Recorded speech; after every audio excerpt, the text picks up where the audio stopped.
Falegnameria Paludetto. Da più di 60 anni. Il legno su misura a casa tua. Mister, allora, per prima cosa, come sta la squadra dal punto di vista emotivo e anche dal punto di vista fisico? Ma stiamo bene, dai. Abbiamo avuto una settimana lunga, una settimana che avevamo potuto recuperare i nazionali sotto l'aspetto psicofisico e anche mentale. Abbiamo lavorato bene con tutto il gruppo, siamo fortunati che abbiamo recuperato anche Antonio, quindi il gruppo sta bene, pronto per questa sfida. Come si affronta una squadra come il Brescia? Ma dobbiamo essere bravi perché è una partita a porte chiuse, senza tifosi, e quindi questo dobbiamo essere bravi a giocare questo tipo di partite con una squadra che sicuramente ha avuto un inizio un po' turbolento per quello che è successo del ripescaggio, però è partita veramente forte con 2 partite senza prendere gol, con giocatori magari hanno perso un po' più di qualità ma hanno messo più agonismo perché hanno preso giocatori anche esperti come Paghera, come Fares, Dickman, sono giocatori come Cistana che sono giocatori importanti per questa categoria.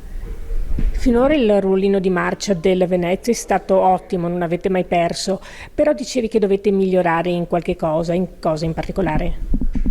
Ma sempre bisogna migliorare nella vita, quindi giustamente a parte i risultati ho detto solo che noi dobbiamo migliorare alcune situazioni, ma questo fa parte del gioco, fa parte anche, nonostante che siamo cresciuti di mentalità perché veniamo da un lavoro svolto anche dall'anno scorso, ma sicuramente abbiamo anche cambiato tanti giocatori all'interno di questa squadra, abbiamo cambiato anche il sistema di gioco.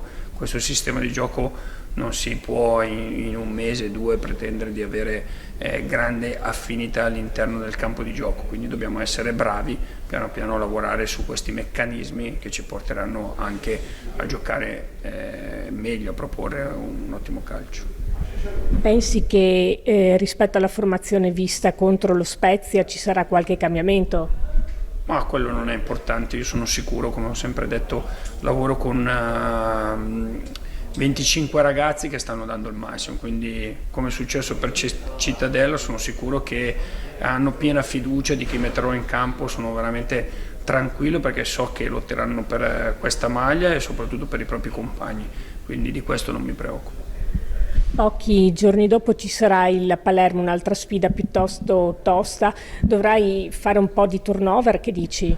No, non mi interessa niente, non sto pensando adesso a Palermo, non voglio neanche pensarci, oggi ho in mente Brescia e fino alla fine dei 95 minuti o 100 minuti qual che saranno ci sarà solamente Brescia, dopodiché la prossima partita non so neanche che maglia abbia il Palermo in questo momento.